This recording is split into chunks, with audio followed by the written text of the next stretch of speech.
Good morning, and welcome to Apollo Global Management's third quarter 2025 earnings conference call. During today's discussion, all callers will be placed in a listen-only mode, and following management's prepared remarks, the conference call will be opened for questions. Please limit yourself to one question and then rejoin the queue. This conference call is being recorded. This call may include forward-looking statements and projections, which do not guarantee future events or performance. Please refer to Apollo's most recent SEC filings for risk factors related to these statements.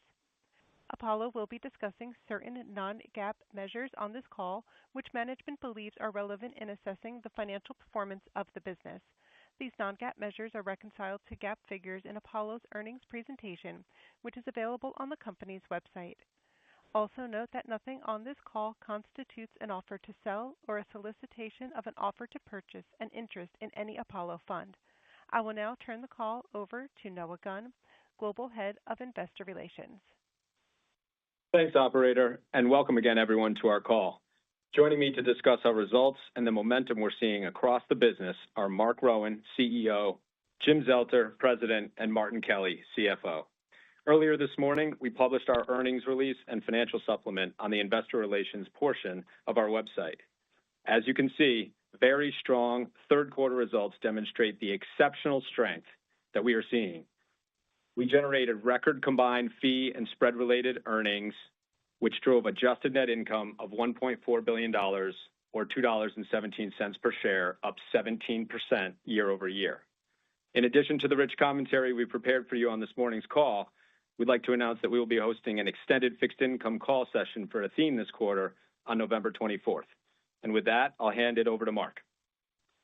Thanks, Noah, and good morning. It's a pleasure to be here today, and delivering good news is especially fun for me. Results in the third quarter were exceptionally strong. FRE of $652 was up 23% year over year, management fee growth of 22% year over year, ACS fees of $212, our second straight quarter in excess of $200 million. SRE ex notables, $846. And for those of you who are focused on SRE and like estimates, we estimate that SRE in Q4 will be approximately $880 million, which will drive estimated full-year SRE on a comparable basis to $3,475, approximately 8% year-over-year growth, which will be above the mid-single-digit target we provided earlier. Financial results are the product of underlying good fundamentals. The most interesting and most important fundamental for us is origination. We believe origination is the lifeblood of our business. Origination for this quarter was very strong. $75 billion of origination led by platforms.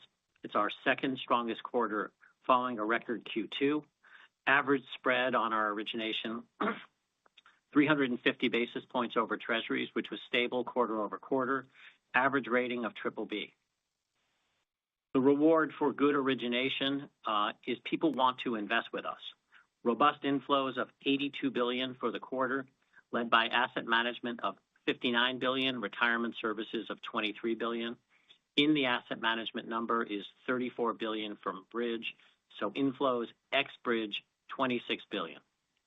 Record AUM at the end of the quarter, $908 billion, up 24% year over year. In short, the growth flywheel is spinning. Jim and I have a lot of opportunities to discuss why the growth flywheel is spinning. We often say it's a result of good management. And I think this quarter, not by Jim and I necessarily, but by the team. Team worked very hard and produced the results you've seen. But we are fortunate to be in an industry that is experiencing very strong demand. Companies like ours and others in our industry do not get to be big unless we are attached to fundamentals in the economy and essentially are a source of secular growth for our country and for the world. We are fortunate to be driven by three incredibly strong fundamentals. Our business is financing the global industrial renaissance, whether it's infrastructure, energy transition, data centers, defense, new manufacturing, or robotics. The demand for capital has never been stronger, and it is not a U.S. phenomenon, it is a worldwide phenomenon. These facilities, these investments are long duration in nature and are perfectly appropriate for what we do. And I expect that this will continue for a reasonably long period of time.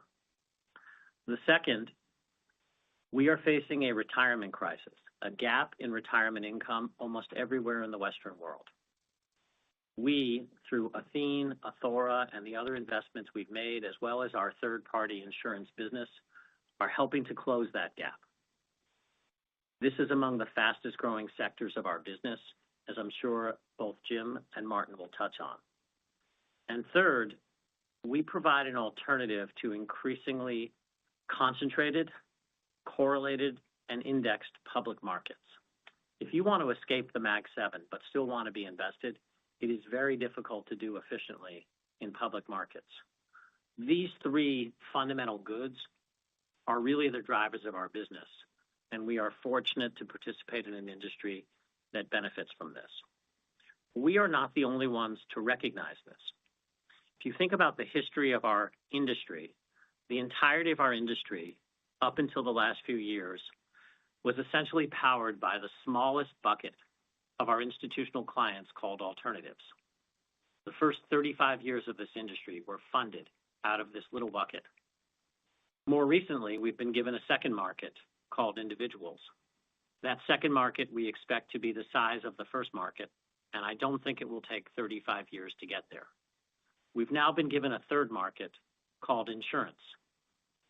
The industry, watching what we've done at Athene, now understands that insurance company balance sheets are the perfect place to take liquidity risk rather than credit or equity risk. And insurance companies are increasingly large buyers of private assets as they seek to earn safe returns consistent with matching their liabilities.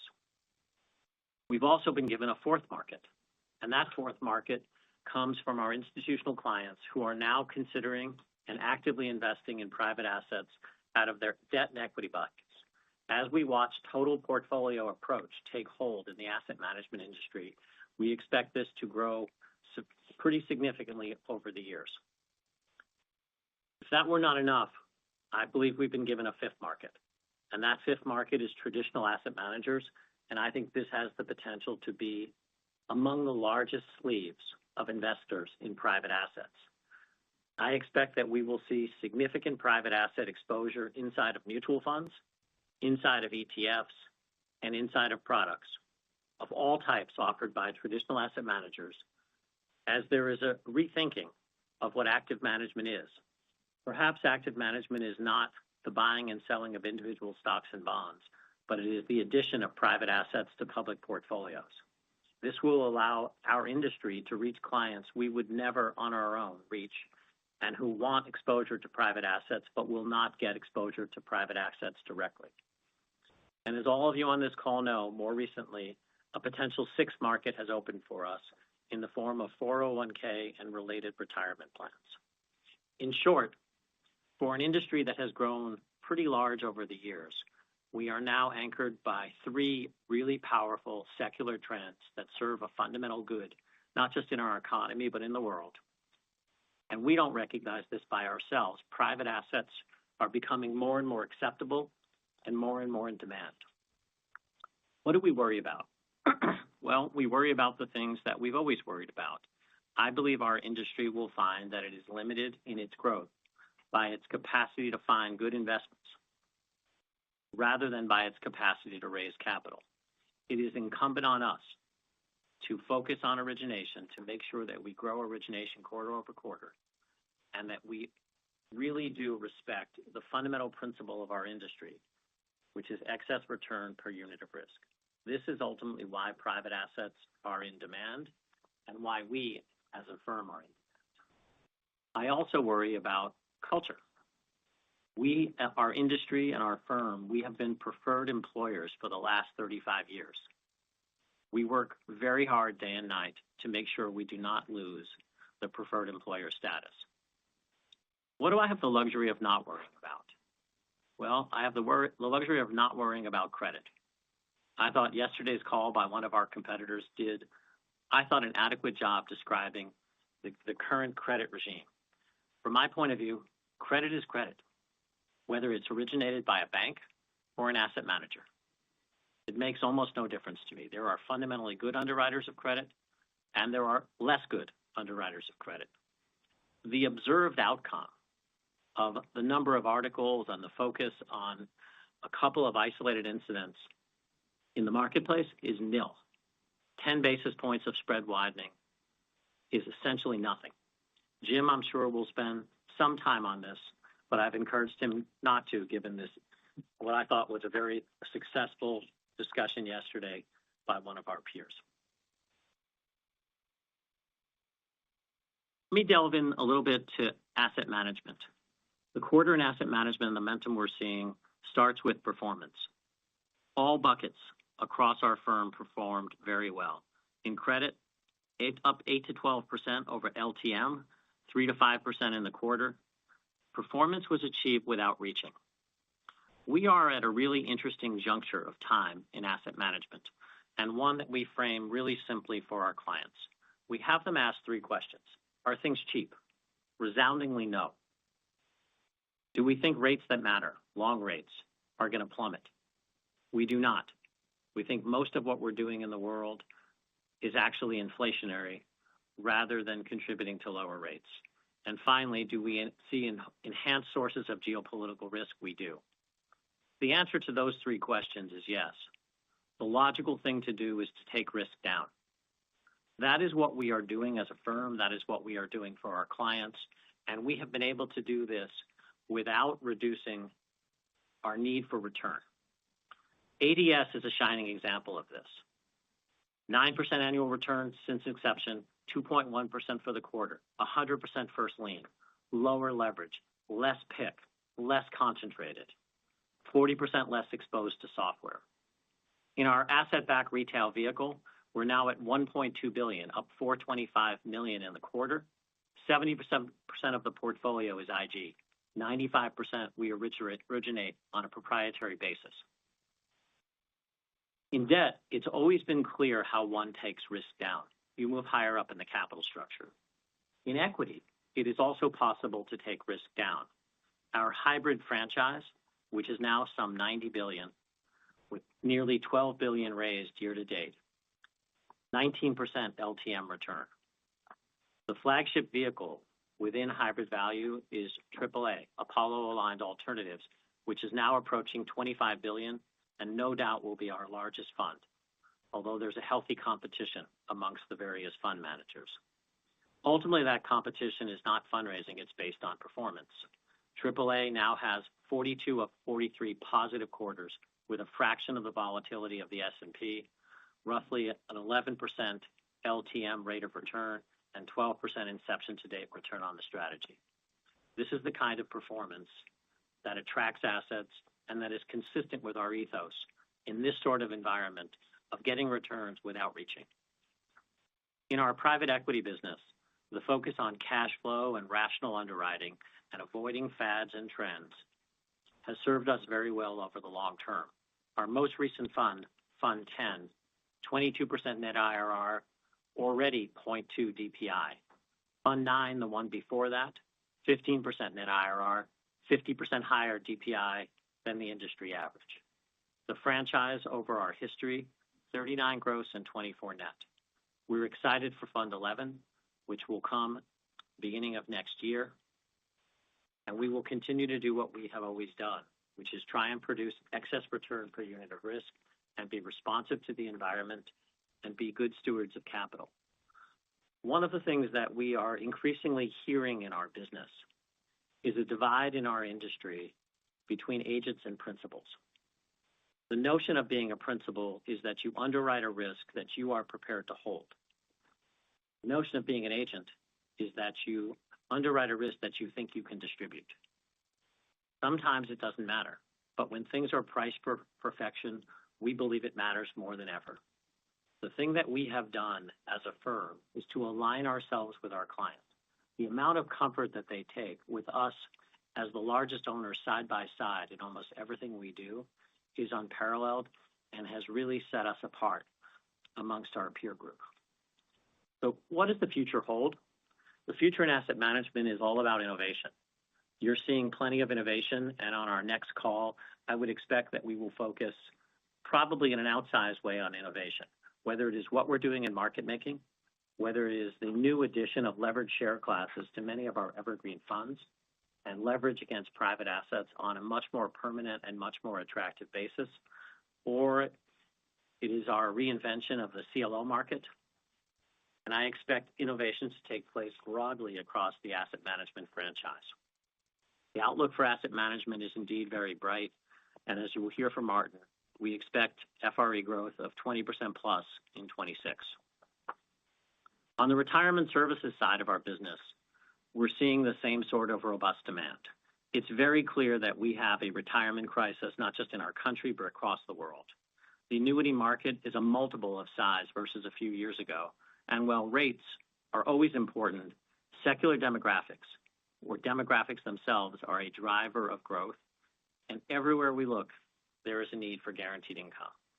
The inflows are literally off the charts.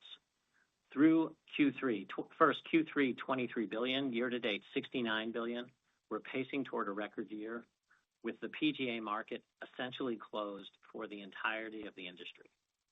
New business remains in line with our mid-teens ROE target, and we deployed $22 billion in the quarter at 220 basis points over treasuries, almost all IG. Very little non-IG exposure on the totality of Athene. There's no secret that the market that spreads for the kinds of assets that are appropriate for insurance companies are tight. And without the access to proprietary origination, this would not be the business that it is. Thankfully, the team at Athene has done an unbelievable job, not just on the origination, but also on the sourcing of liabilities and the discipline to turn off various spigots when pricing does not make sense. And at the end of the day, running an efficient business from an overhead point of view and employing the latest technology allows you to keep ROEs up in periods of time when others are suffering. As I'm sure Martin will touch on and we will discuss on the 24th, the result of running this business over a really long period of time and not being a current period profit maximizer has given us tremendous amounts of flexibility. When rates are down, massive gains appear in our portfolio, which allow us to recycle securities, which does not produce SRE, but frees up capital for investment, and if we are successful in creating origination, allows us to pick up spread. We have lots of tools at our disposal to achieve our SRE and ROE targets that others in our industry do not have. While the slope of the forward curve can change, and as you will hear from Martin, we have significantly reduced our sensitivity to rates to the lowest in a decade.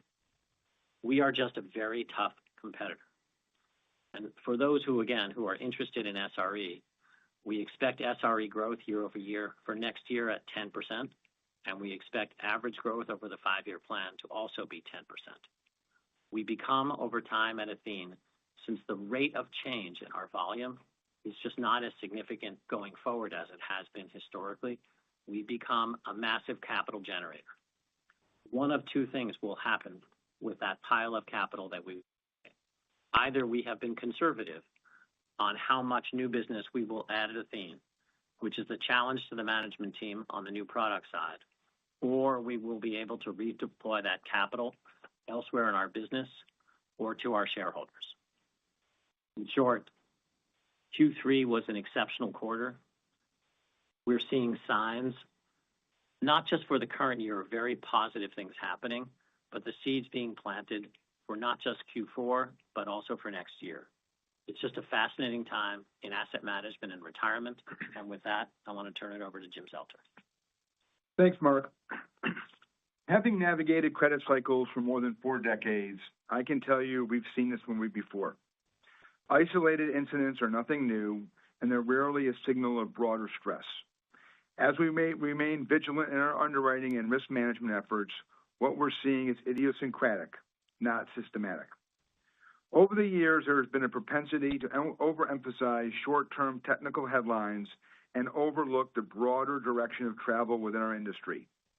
Broad secular forces, such as the increasing economic activity generated by private companies, the global industrial renaissance, as well as massive capital fueling the global industrial renaissance, are driving increased demand for global private credit, in particular investment grade.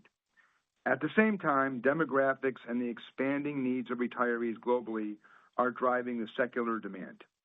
This is the foundation of our business. We've leaned into senior secured, top of the capital structure investments to serve a market that we believe exceeds $40 trillion. As you can see from our growth, that has served us well, and we are just beginning to scratch the surface. Recent events give us a moment to step back and reflect on the marketplace, and I believe there is an important point to be made here. Whether a particular transaction is public or private is simply the manner in which the risk is originated.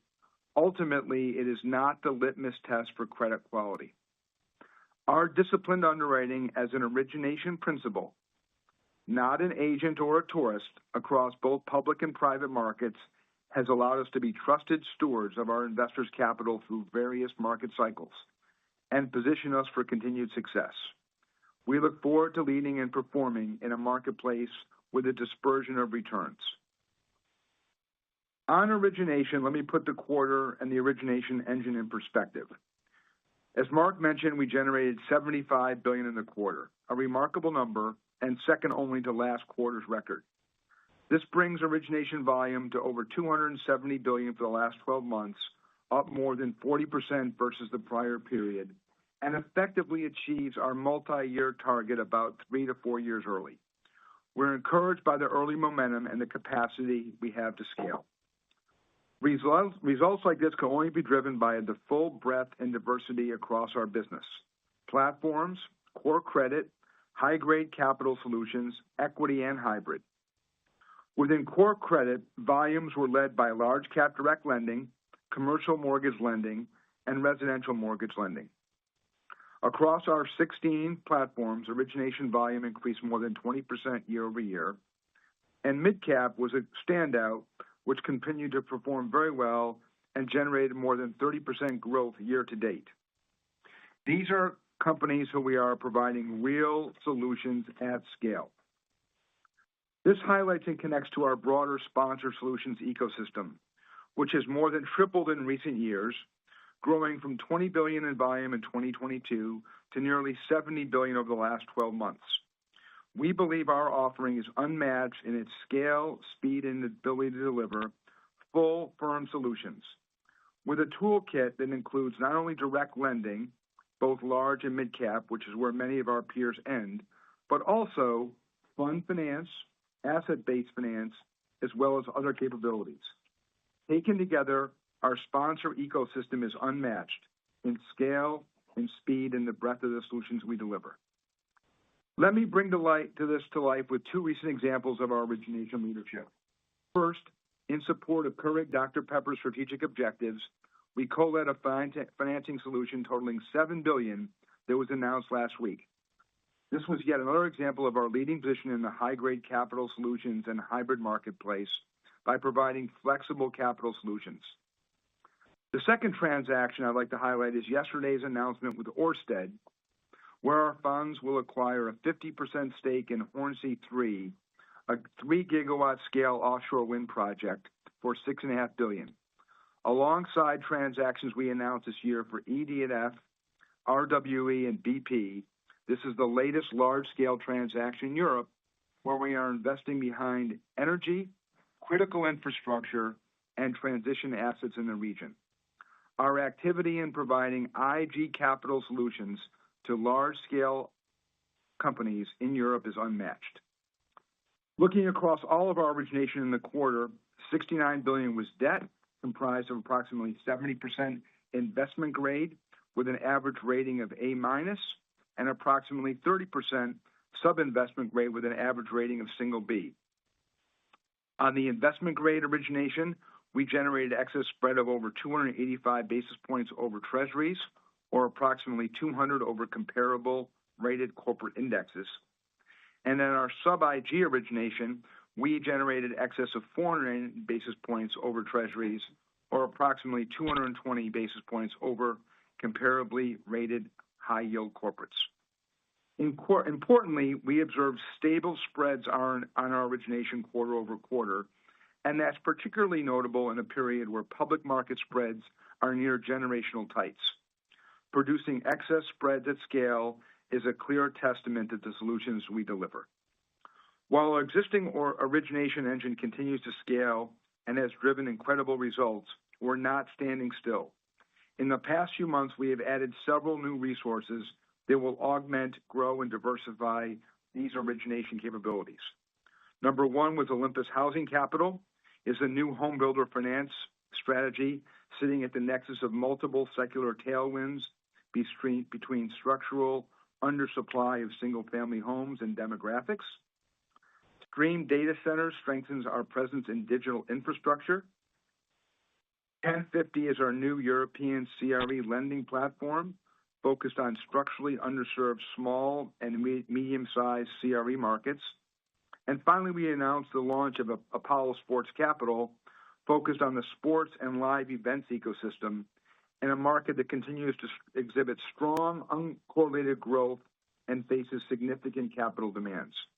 This will be a permanent capital vehicle primarily focused on credit and hybrid opportunity, and ASC is designed to be a long-term value-added marketplace player leveraging our infrastructure in credit and media and physical assets.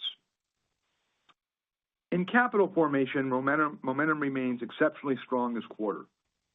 We brought in $82 billion, including $49 billion of organic inflows, nearly matching last quarter's record, as well as $34 billion from our closing of the Bridge acquisition. By channel, the institutional channel remains strong, and Global Wealth had another excellent quarter with Athene continuing its remarkable trajectory. Across institutional and Global Wealth, within the $26 billion of organic inflows during the quarter, 80% were focused on credit-oriented strategies and 20% to equity-oriented strategies, coming from a broad array of investor classes. The $5 billion we raised in the wealth channel was the second best quarter on record, bringing year-to-date total over $14 billion, up 60% over the prior year period. And strength in this quarter was broad-based with 6 strategies raising more than $200 million and 10 strategies raising greater than $100 million. With that success, one strategy stood out, as Mark mentioned, ABC, which had its strongest quarter since launch, raising nearly $400 million. The asset-based focused corporation has all the makings of our next flagship: deep expertise, strong performance, and accelerating demand. Again, this trajectory reminds us of ADS, since ABC is a similar point, but with a major focus on investment-grade counterparty risk. Across wealth, our distribution continued to expand. We launched 3 new LTIFs during the quarter, expanding our lineup and broadening access to Apollo private market strategies across EMEA, Asia, and LATAM. It's clear our offering continues to resonate with investors around the globe, and our partners are not simply looking for a good product, they are increasingly looking for a comprehensive, holistic solutions provider in constructing portfolios. Turning to Athene, they had an excellent quarter with $23 billion of organic inflows. Inflows were driven by $10 billion from retail, $10 billion from funding agreements, and $3 billion in flow reinsurance.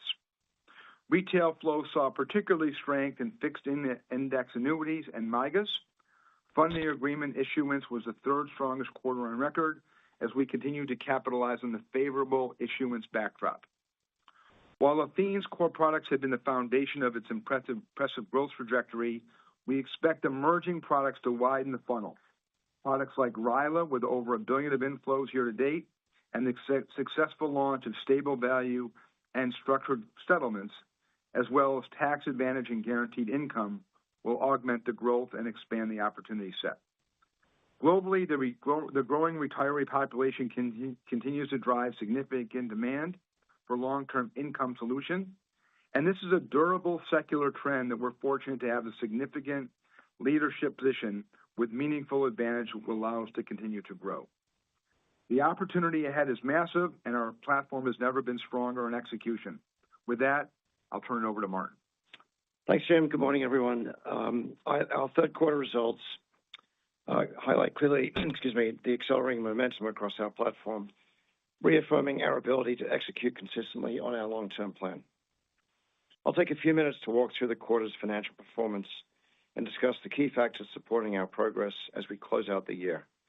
I'll then share more details on the outlook for 2026 to supplement Mark's comments. In asset management, we generated an increase in both assets under management and fee-generating assets under management of 24% year-over-year to $908 billion and $685 billion, respectively.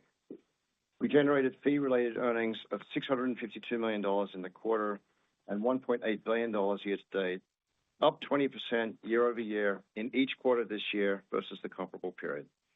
Evidence of the momentum across the platform and keeping us firmly on pace for a full-year growth rate of 20%. In the quarter, we delivered 22% year-over-year growth in management fees, driven by third-party asset management inflows and record gross capital deployment, particularly across our credit platform, as well as strong growth from retirement services. Capital Solutions fees of $212 million, as highlighted, represent our second strongest quarter on record. The breadth of origination capabilities was very clear this quarter, with 50% of ACS fees generated by our hybrid value, opportunistic equity, climate transition, and real estate businesses, complementing the other 50% from our high-grade and global credit businesses, including Atlas. We generated 28% year-over-year growth in fee-related performance fees, reflecting sustained growth in spread-based income across a variety of our perpetual capital vehicles, led by ADS and complemented by Redding Ridge and MidCap, among other platforms. Growth in fee-related expenses reflects continued investment in hiring and infrastructure to support the firm's global strategic growth initiatives, compensation growth reflecting our performance this year, and the inclusion of Bridge into our financial results. We closed the acquisition of Bridge on September 2, which significantly enhances our existing real estate business, bringing to scale some of the most attractive areas in the market, including multifamily and industrial. Bridge also adds origination capabilities that are highly synergistic with existing asset demand from Apollo's ecosystem, in particular Athene. Bridge will initially contribute approximately $300 million of annual fee-related revenues across management fees and ACS fees, and approximately $100 million of pre-tax FRE, with expenses principally compensation-based. Bridge will also contribute to SRE growth as an originator of investment-grade spread products, as well as principal investing income over time. Excluding Bridge, our FRE margin was stable quarter over quarter and expanded approximately 120 basis points year-to-date, demonstrating continued scaling of our business. Including Bridge, we expect our full-year 2025 margin to be consistent with 2024. Moving to retirement services, Q3 delivered another strong organic growth quarter, supported by $23 billion of gross inflows. Athene's net invested assets grew by 18% year-over-year to $286 billion. We generated $846 million of SRE ex-notables for the quarter, with an additional $37 million or 5 basis points at our long-term 11% return expectation on the alternatives portfolio. The blended net spread ex-notables in Q3 was 121 basis points versus 122 basis points in the prior quarter, reflecting the effect of roll-off of existing assets and liabilities offset by new business growth. Athene's core earnings power is very strong and clearly evident in the third quarter. In a tighter spread environment, we continue to originate new business that meets our long-term ROE targets, and that is in line with historical averages. Athene's competitive positioning is unmatched. Over the last 12 months, Athene has sourced new business volumes on par with the entire size of some of its competitors, with a capital profile that is self-sustaining, includes the largest sidecar in the industry, and is managed to achieving a AA ratings level. During the third quarter, we took hedging actions to further reduce the size of Athene's floating rate portfolio. Net floating rate assets totaled $6 billion, or 2% of total net invested assets at quarter end. Adjusting for these actions, Athene's SRE sensitivity on net floaters from a 25 basis point move in short-term interest rates is now approximately $10 to $15 million versus $30 to $40 million previously. In the context of the year, Q3 was a very strong quarter, with earnings trending higher than our first half average, reflecting the impact of higher new business volumes and our ability to originate attractive investment-grade investment opportunities. Importantly, we believe our spread-related earnings troughed in the first half of 2025. Looking across the asset and liability profile of the portfolio, we see asset prepayment headwinds peaking through Q1 of 26 and the spread drag from profitable COVID-era business dissipating in 2026 relative to 2025. For the fourth quarter, as Mark suggested, we anticipate SRE ex-notables to be approximately stable to Q3 at an 11% alt return, or approximately $880 million, with an equivalent SRE spread of 125 basis points. Combined with year-to-date performance behind us, this result would drive full-year growth of approximately 8% ahead of our mid-single-digit target. Importantly, with the business executing at a high level, expectations that headwinds experienced in 2024 and 2025 are starting to dissipate, and exposure to floating rates largely immunized, the exit velocity into 2026 is strong. Turning to our 2026 outlook, we expect 20% plus growth in FRE in addition to the earnings from Bridge. Momentum across our core business is building, with management fees showing increasing growth each quarter on an LTM basis. Recent growth initiatives, including across wealth, credit, and origination, are translating into tangible results, evident in our strong quarterly and year-to-date performance.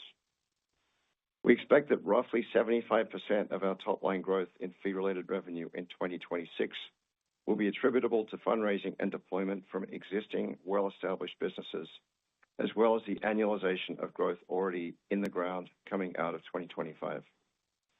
The remaining 25% of top-line growth is expected to come from new initiatives already underway, from Apollo Sports Capital to Athora's pending acquisition of PIC, as well as a variety of other new strategies in the pipeline.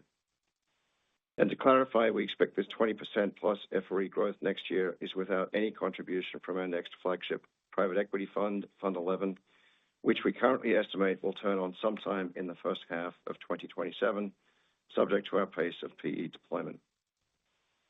For SRE, we anticipate 10% growth in 2026, assuming 11% alts returns and including notables year over year.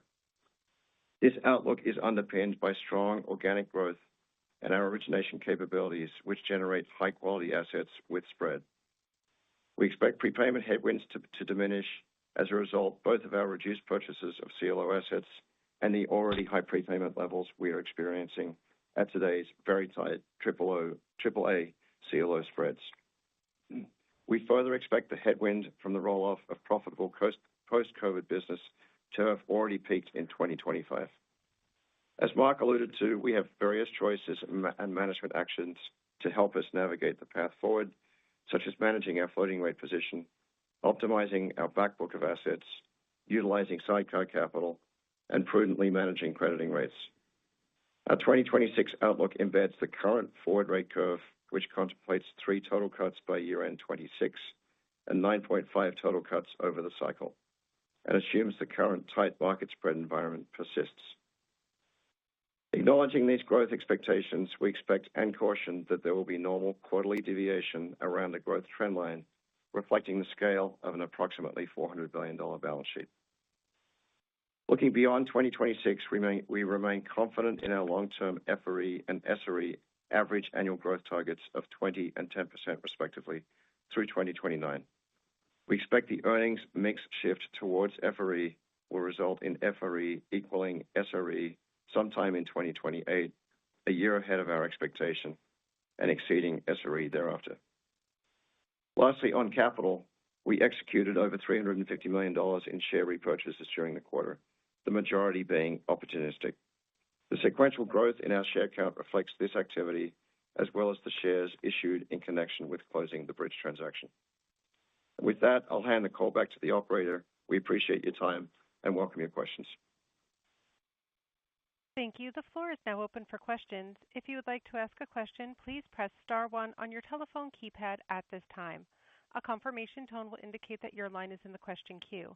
You may press star two if you would like to remove your question from the queue. For participants using speaker equipment, it may be necessary to pick up your handset before pressing the star keys. Again, that's star one to register a question at this time. Today's first question is coming from Steve Chubak of Wolfe Research. Please go ahead. Hi, good morning, and thanks for taking my question. So wanted to start with a discussion just around the origination targets that you unveiled at Investor Day. Annual origination volume of $275 billion. You just reported origination activity at an annualized clip of more than $300 billion. Last quarter's volumes were even better.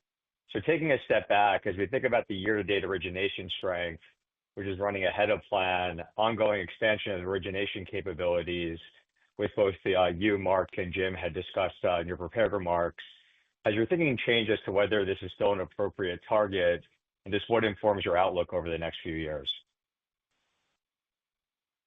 Listen, it's an appropriate question to answer or to ask because we've gotten off to such a strong start. I think, taking the view that Mark and management have put forth about origination being the key, I think it really ties into our conversation about how the end universe of buyers has expanded from the alternatives bucket to the other five that Mark mentioned. And I think it allows us in terms of broader product creation and broader solutions to investors and retirees.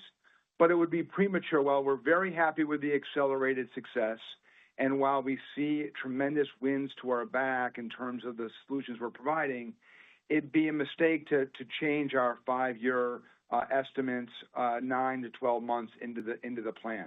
So great momentum. We feel this is by no means are we having early wins that are going to take away from future gains. So it is a trajectory, but on this call, we're not prepared to put a new estimate for a 5-year number.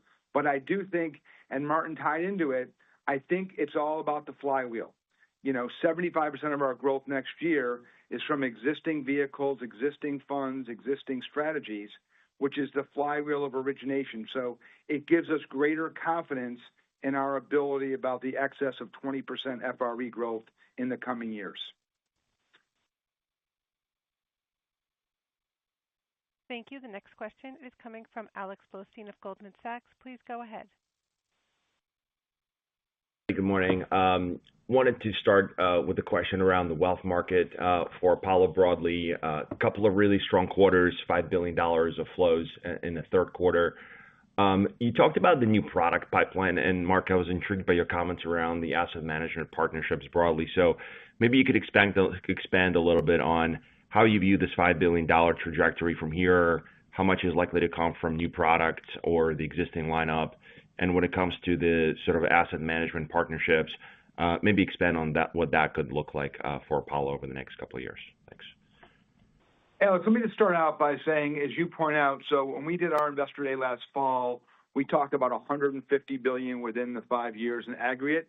So we're still on that pace.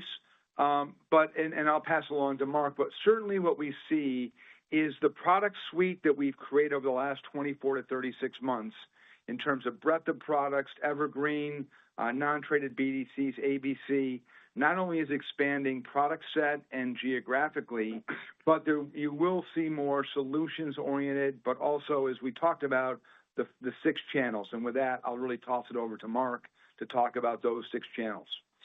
So, Alex, think about the following. In the global wealth business, at the top end of the global wealth business is our family offices. We Apollo and we as an industry have elected to cover these accounts directly and interact with them directly. The next tier down, if you will, in global wealth are high net worth. And the definition of high net worth varies from firm to firm. For us, think of a client that is worth a financial intermediary, an RIA, a wealth manager advising well. We cover these accounts indirectly by covering the RIA and by covering the wealth manager, but do not cover, for the most part, the individual account. We've just talked about a fraction of the marketplace, because the vast majority of clients are neither high net worth nor are they family offices. Our industry and ourselves, we do not cover these accounts. And it is my belief, and the strategy we're pursuing is not to try and cover these accounts. They are already well covered by their traditional asset management managers. They already have a relationship. In many instances, they are not likely to buy 100% private products, either from lack of knowledge, lack of suitability, or lack of available liquidity. I believe that they are going to get exposure to private assets through their traditional asset manager. You watched what we've done with State Street, what we're doing with Lord Abbett, what others in our industry have done. I believe that you will see a significant uptick in the partnerships, which will not just be new products. You will start to see private assets added to in-place exposures. That will be the fastest uptick in the wealth market as far as we're concerned. And I think it's going to come billions at a time rather than by fundraising quarter over quarter. And so what do we as an industry have to learn? And this gets to innovation. We have to learn that we are living in a public ecosystem. You will find that we are on our fixed income suite of replacement products, daily NAV by year end. The ability to provide a daily NAV is table stakes to be able to work with traditional asset managers. The work we're doing around transparency and liquidity, which some in our industry oppose because we're shining a light on the assets, the quality, the ratings, and the pricing. This is what gives you entry to traditional asset managers. The more we do that makes private accessible, the more I believe those with origination and those with the capacity to produce it win. I think that's where we are. I'm excited for what's happening. I come back to, I think we have, over time, lots of demand for private assets. I believe increasingly our dialogue will be focused on the quality and ability to originate. And then have we, as an industry and as a firm, made the choices and operating techniques required to interact in these other environments?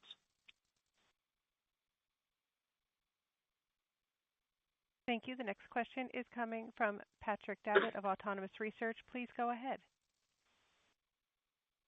Morning. I'm sure you've seen, but Colm Kelleher is on the tape this morning warning on private letter ratings arbitrage in U.S. insurance being, quote, looming systemic risk. Firstly, what are your thoughts on that view? And then perhaps more specifically to Athene, can you remind us to what extent Athene is using similar private letter ratings in its own portfolio? Thank you. First, Colm is one of the most respected people in the banking industry. I'm sorry I'm not in Hong Kong this year because normally I appear right after him and we like to mix it up in front of the crowd. This is the background, and I'll speak for Athene and not for the industry. Colm is just wrong. If you look at, I'll give you Athene stats. First, Athene does not use Egan-Jones. Let's start with that. Less than 8% of our assets have a rating from Kroll or DBRS. 70% of our assets have 2+ ratings. S&P, Moody's, and Fitch each rate 50% of our fixed income assets. Kroll 18%, DBRS 15%. By the way, DBRS and Kroll have most of the expertise right now in structured products, and they are doing a good job competitively with Moody's, S&P, and Fitch close on their heels. So I don't mean to contrast them from the big three, that they are any less qualified. But Colm, I compare the insurance industry to the banking industry. 100% of what is on a bank balance sheet is private credit. Almost nothing has a rating. And so when we talk about private letter ratings, at least it has a rating. Now, in our industry, not everyone has done what we've done.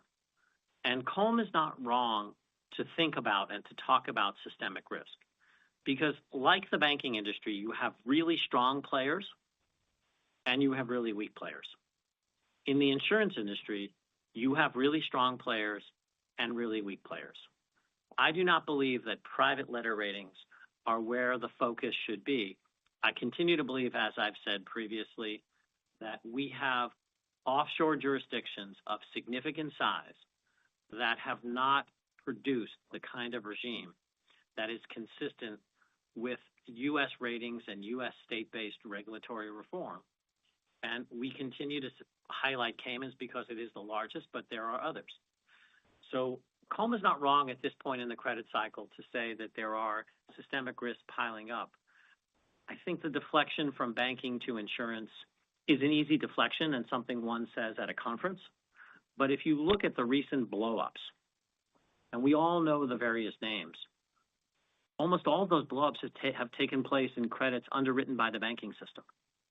So it is not, as I said, that we have public credit and private credit. We have credit. The difference between public credit and private credit and bank credit is literally whether it is syndicated or not. There are good banks, there are bad banks. There are good asset managers, there are bad asset managers. There are good insurance companies, there are bad insurance companies. I don't think we're talking about systemic risk. I think we're talking about late cycle behavior, and bad actors, I believe, are going to get called out. One of the things that we do, and just like the banking system that has contagion risk from the SVBs and the First Republics of the world, we in our industry, asset managers, have contagion risk. We need to make sure that we provide the information to our investors and to all of you of how we think about the philosophy of credit underwriting, how we run our vehicles, how we run our insurance company, and remind people of what it is we do. So on our largest balance sheet, Athene, less than 0.75% of direct lending, 90+% investment grade. It's a different environment than the banking system, which is 60% investment grade.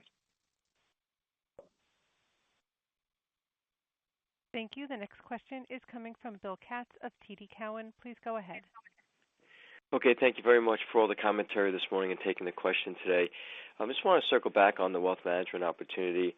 One of the pushbacks we get for Apollo and the industry at large is just as rates come down, the demand for yield or income will come down and the industry will suffer from rotation risk. I was wondering if you could address what you're sort of seeing and how you think about that.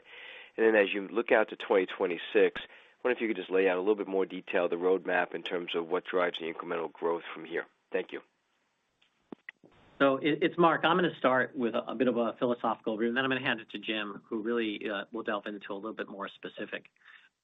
Private lending was a better business 4 years ago, and 3 years ago, and 2 years ago, and last year. By the way, I wished I owned NVIDIA 4 years ago, and 3 years ago, and 2 years ago, and last year. This is fundamentally what people fail to understand. The rotation into private credit is a rotation out of equity. That is what investors are doing. That is what we observe. They are making a decision to take risk off because they perceive the ability to earn long-run equity returns in first lien debt, top of the capital structure, as an attractive opportunity. But I think we cannot, as an industry, deny that there was more value, just like there was more value in the equity market. We're now talking about where we sit in the valuation cycle and the alternatives that we provide. As I suggested, we believe that prices are high, that rates, long rates, are not likely to plummet, and that we have enhanced geopolitical risk. And so as a firm, we are in risk reduction mode. We preach risk reduction. Our balance sheet is in risk reduction mode. And what we see in terms of flows into private credit, in a traditional sense, private credit in the form of levered lending, reflects investors who are reducing risk and moving money out of equity and into private credit vehicles. Yeah, and I'll add, Bill. Obviously I agree with Mark's comments, but again, I think a lot of those are to the narrow definition of direct lending with sponsors, which, while compressed, still versus the safe public markets is still a very wide spread. You're getting SOFR 450, 500 versus the classic high yield index inside of 250 over. You're still getting a fair return. And again, I think the mistake that people are making is the tactical or technicals in the recent market versus the secular change. I just got back from a 2.5-week 9-country tour. Everywhere I went, there was massive need for evergreen compounding retirement income. And that is such a large number. It overwhelms the $1.6 trillion direct lending market.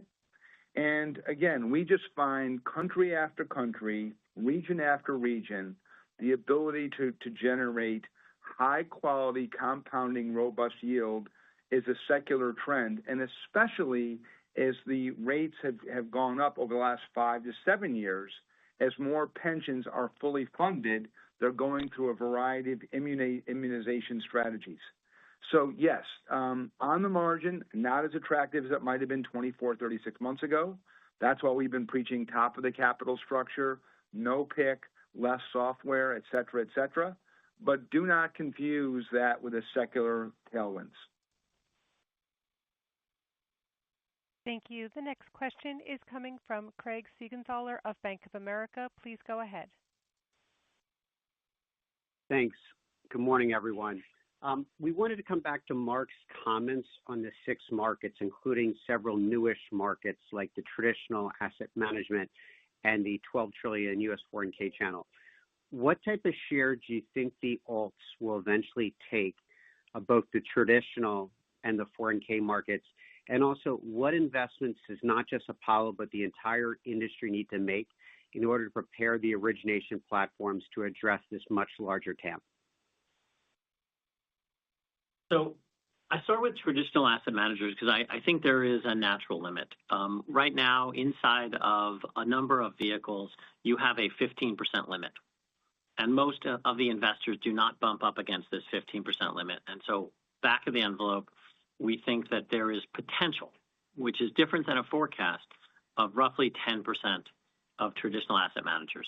If you look at what some of the traditional asset managers who have been large investors in privates before, they own SpaceX, they own OpenAI, they own a number of the other Stripe, they own a number of the other large cap growth companies. We have, for a long time, just thought that this applied to this unique network. It doesn't. It will not surprise me to see 20 large industrial companies that stay private for a longer period of time, in addition to all of the credit and other vehicles. And so I think you will get a good sense of this in the first quarter next year as some of the partnerships that are under discussion begin to get announced and begin to get rolled out. And again, the prize for the industry is not just the creation of new products, and we will create new products as we have and as others have. I think it is getting a share of in-place assets as traditional asset managers compete for rate of return and through performance for clients. Almost no one else in the traditional asset management industry has the $35 billion that BlackRock has. If you're watching what BlackRock is doing and you're in a traditional asset management mode, you're looking to figure out how you get private market exposure.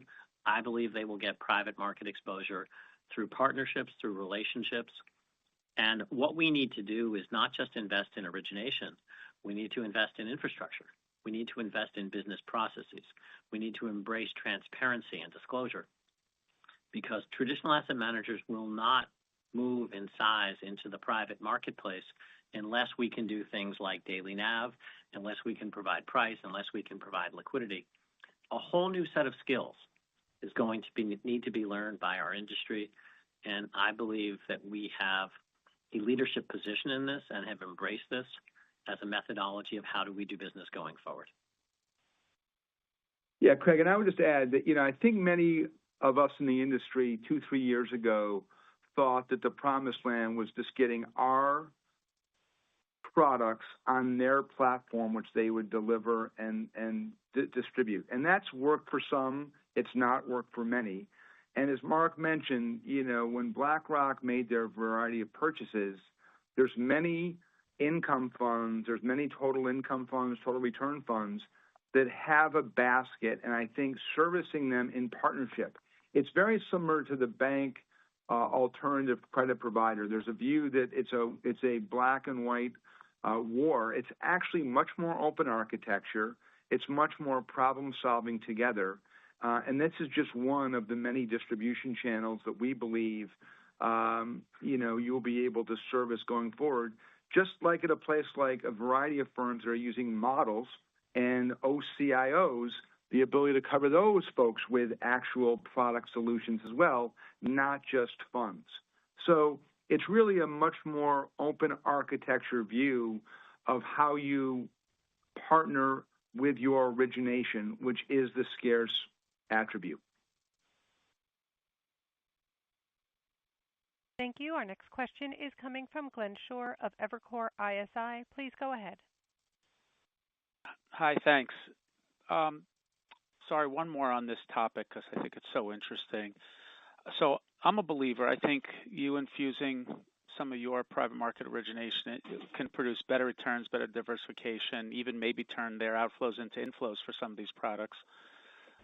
My question is, how do you get a traditional manager to give up some of the assets and therefore some of the fees in order to make this investment in turning around their products or making them more appealing to their investor base? So, Glenn, it's Mark. I'll speak to it. But first, just to, we were apparently exceptionally long-winded, all three of us. So we are going to cut the call at 9:45. Noah tells me. Anyone we miss, we will make it up to you as we go. But I start this way, Glenn. When we cover a client, we cover wealth. We have a massive infrastructure, hundreds of people, lots of expense in doing it. When we cover a traditional, we're essentially leveraging their distribution. The ability of us to provide a portion of our fee, and you heard me say this on this call, is actually margin accretive for us. And it's margin accretive for them. If we can give them good performance and we can turn outflows into inflows, or if we can give them a unique client solution, we can give the client another reason to stay with the asset manager, that's a win. And for us, I think we're going to be in a situation where over time we have excess demand for private assets versus the supply of private assets. And we should be looking at balancing and protecting and diversifying our distribution, but also for distributors who can remove cost on a net basis from our system. We should embrace them and pay them accordingly. Thank you. The next question is coming from Ben Budish of Barclays. Please go ahead. Hi, good morning, and thank you for taking my question. Just wondering if you could unpack a few more of the details around the 2026 SRE guide. How should we be thinking about, gross flows, outflows, the level of spread? It sounds like versus those prior expectations, the decline in spread over the next couple of quarters should be much lower than expected. So any other details you can share, ADAP utilization, just as we're kind of fine-tuning models after the results. Thank you. Well, I'll hit top of the wave, and then I'll turn it to Martin. Recall that end of last year, beginning of this year, we had three unique issues.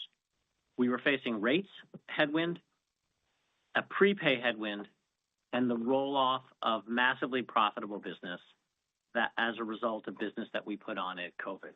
And as Martin suggested, having now dug in and really understood on a much more granular basis where we stand on prepays and where we stand on the roll-off of business and having immunized rates, we just have a much more predictable and much better understanding of where we're going to be on an SRE basis, subject, again, as Martin said, to the vagaries of having a $400 billion balance sheet.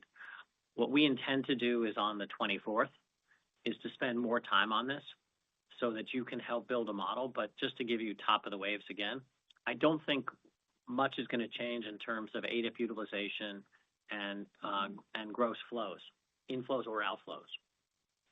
Yeah, I won't say much more given the 24th, but base assumptions remain unchanged.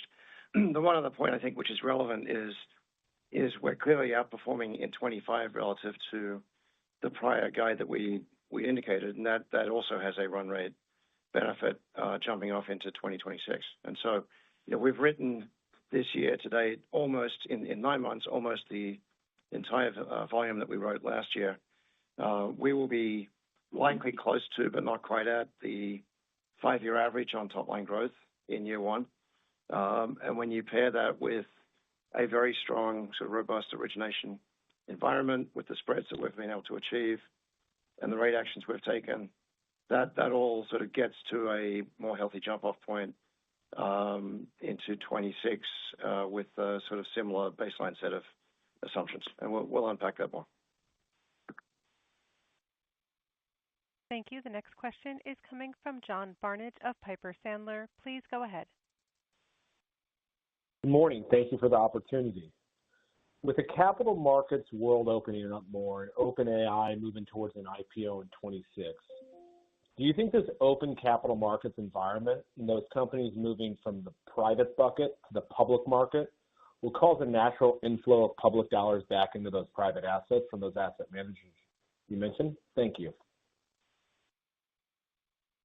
You know, it's interesting. The last 6-8 weeks, Amazon, Google, Meta, Oracle, and several others have issued jumbo IG issuance. At the same time, we had a record quarter. These needs are so vast and so great and global that, you know, temporary flows into the public IG market, which is a necessary portion of the overall multi-trillion funding, it's going to be funded by all markets. When you look at a capital structure in the future, you'll have a company that will have a broadly syndicated facility, they'll have public IG, they'll have private IG. That is the way of the world. And so, you know, when a company can and scale issue in the public IG market, they should. But as we've talked about, a company like we announced, whether the two that I mentioned on the call, Keurig Dr. Pepper or Ørsted, very unique financing needs that the public market solution is not going to check the box. So it's not a black and white winner take all. It's open architecture like you've seen in other financing markets.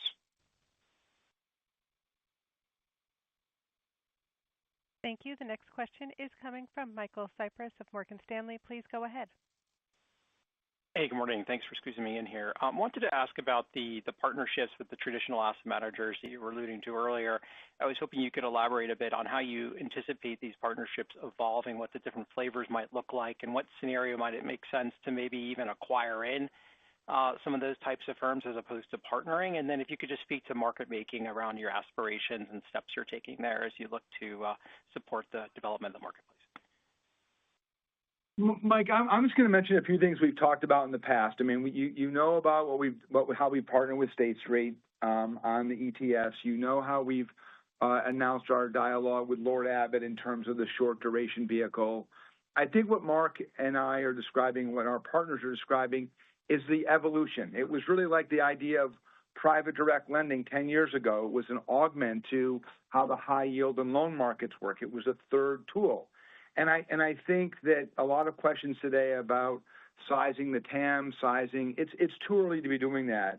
But what we're really trying to do is to really have folks recognize that the only path to Rome is not only just distributing our ADS and ABC, but there's a variety of open architecture solutions that are going to take place and that are going to be evolving as those PMs and there's a lot of trusted investors in some of those traditional strategies. And so, again, I think we're still early days. You know, it's our view that we want to be the leading voice of this. We want to be part of the broader dialogue. And I do think it's going to be about brand and scale. And the commentary about market making, in our experience, our collective 80 years between the two of us, every time there's been more transparency, information, price discovery, and you know, really putting information at the investor's footsteps, asset classes have grown. I was there the early days of the high yield market, the old junk bond market, now is the high yield market, and every asset class that we have seen in the development of that information and dialogue. So I believe that as we think about stable coins, as we think about tokenization, there's an ecosystem that will evolve, and we intend to be the leading voice and the leading player in that evolution. Thank you. The next question is coming from Brennan Hawken of Bank of Montreal. Please go ahead. Good morning. Thanks for extending the call to squeeze more of us in here. Just wanted to ask, I know we're going to get into all the components of SRE on the 24th, but on the alts return, you guys restructured the portfolio about a year ago, laid it out at the Investor Day. The returns have gotten better, but they still have run below that 11% level. I know you guys are assuming a return to the 11% for next year, and it's part of the outlook.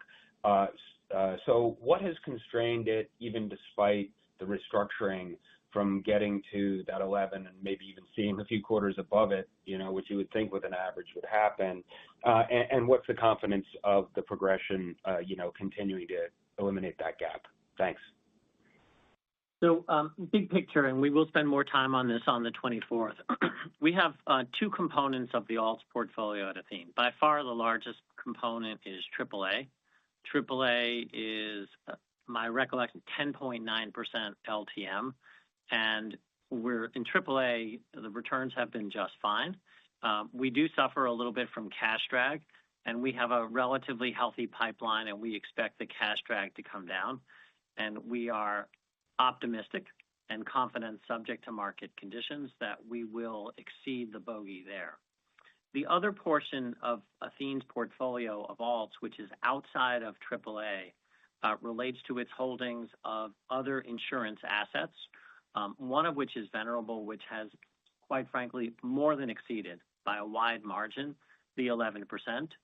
And the second is Athora, where Athora has dragged a little bit because, again, we've been holding a decent amount of excess capital. The deployment of the excess capital into PIC, should we be granted regulatory approval, which we expect, is highly accretive to the Athora investment.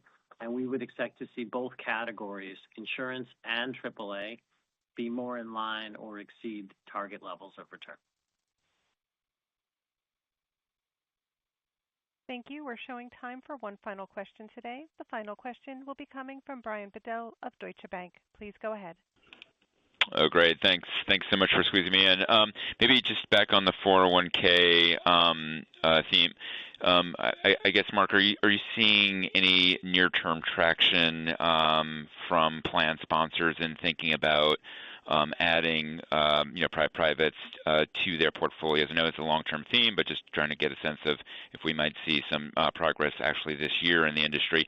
And then also on the deaccumulation side, you've talked about the importance of or the opportunity for Athene to make its way into the deaccumulation strategies for retirement plans. Is that something that you might see traction in the next couple of years and begin to generate even some upside to that $85 billion run rate that you're running at now for retirement service inflows? That's the hope.